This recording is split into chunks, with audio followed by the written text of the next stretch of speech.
محبت تھی پاکستان کے لیے جو انکنڈیشنل تھی کہ پاکستان کچھ بھی کر لے میرا ملک ہے. کسی اور ملک کی نیشنلٹی نہیں لی کیونکہ نہیں چاہتے تھے کہ یہ انعام جس کی وہ امید رکھتے تھے کسی اور ملک کے ساتھ منسلک ہو.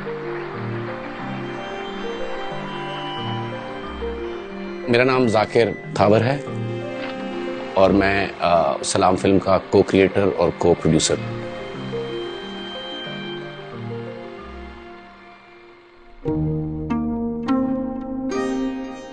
والد کو خواب آیا تھا کہ تمہارے گھر بیٹا ہوگا, اس کا نام رکھنا عبدالسلام. یہ بچہ ہے وہ بہت اپنا نام روشن کرے گا. سلام صاحب بہت ذہین تھے, بہت زیادہ ذہین. جب وہ 14 سال کے تھے انہوں نے میٹرک میں ریزلٹس میں ٹاپ کیا. جب وہ سائیکل کر کے واپس آ رہے تھے تو دوپہر کی شدید گرمی کے باوجود وہ کہتے تھے کہ پورا گاؤں باہر آ گیا تھا میرا استقبال کرنے.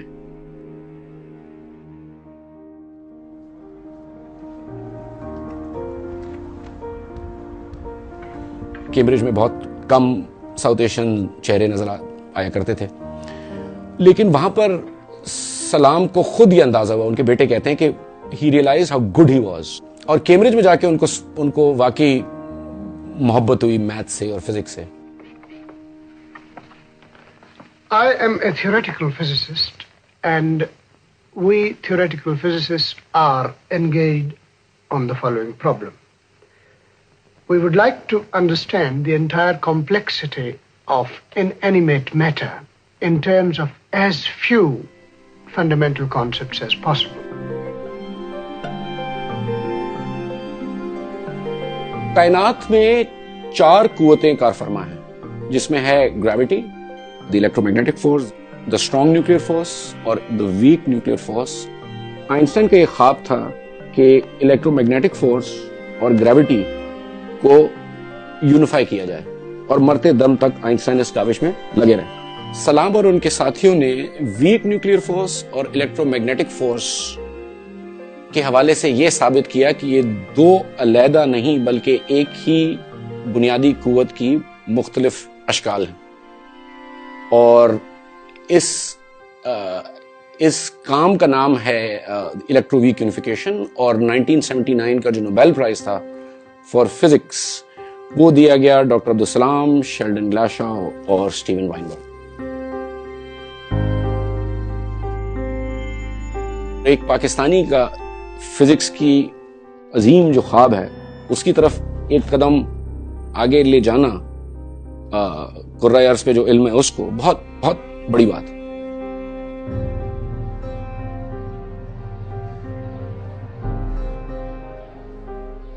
سلام صاحب جب گورنمنٹ کالج لاہور میں پڑھا رہے تھے تو ان نے بہت زیادہ انٹلیکچوئل آئسولیشن کا سامنا کرنا پڑا. کوئی سائنسدان نہیں تھا دور تک جس سے وہ بات کر سکیں. It became quite clear to me that either I must leave my country or leave physics. And with great anguish I chose to leave my country. اور انہوں نے کہا جب مجھے پاکستان چھوڑنا پڑا تو میں نے اپنی ذات سے یہ فیصلہ کیا تھا کہ میں آئندہ کسی پاکستانی یا کسی ڈیولپنگ کنٹری کے سائنسدان کے ساتھ یہ نہیں ہونے دوں گا کہ اس کو اپنے پروفیشن اور اپنے ملک کے بیچ میں فیصلہ کرنا پڑے کہ میں کس کو ترجیح دوں. اس سوچ نے ڈاکٹر سلام کو international centre for theoretical physics بنانے پہ صرف راغب کیا. نوبیل لوریٹس لا تعداد وہاں سے گزر چکے ہیں, کوئی hundreds of thousands of physics کے اسٹوڈنٹس وہاں سے گزر چکے ہیں.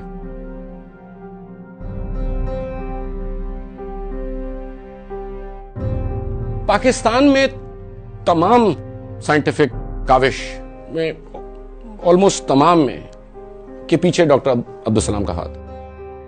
کوئی سائنٹیفک انفراسٹرکچر تھا ہی نہیں. وہ آپ ٹریس کر لیں اس میں کہیں نہ کہیں ڈاکٹر سلام کا ہاتھ آتا ہے. اگر نام لیں تو سپارکو ہو گیا, کنوپ ہو گیا, Nathia Gali summer school, I think the national centre for physics Islamabad میں.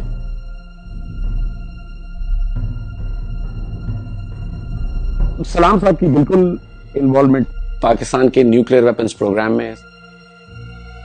ملتان میٹنگ میں جب بھٹو صاحب نے پوچھا تھا کہ ہم بم بنانا چاہ رہے ہیں کس طرح بنائیں. سلام صاحب نے کہا تھا کہ یہ کام ہے تھیوریٹیشنز کا. تو واضح ہے ان کا رول تھا. بعد میں جا کے انہیں لگا کہ انسانیت کے پاس یہ نہیں ہونا چاہیے, یہ برا آئیڈیا ہے.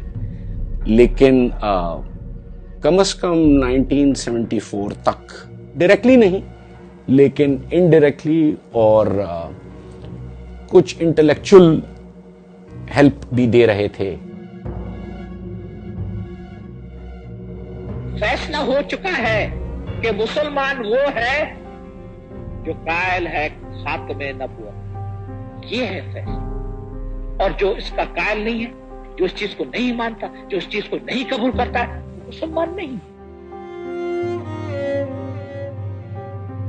سپٹمبر 7th 1974 سو ڈائری انٹری ایک سلام صاحب کی کہ ڈکلیئرڈ نان مسلم کی ناٹ کوپ.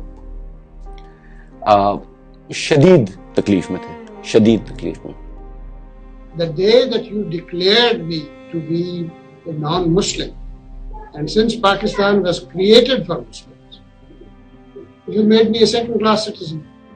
ریزائن کر دیا انہوں نے پروٹیسٹ میں. سائنس ایڈوائزر, سائنسی مشیر تھے بھٹو صاحب کے.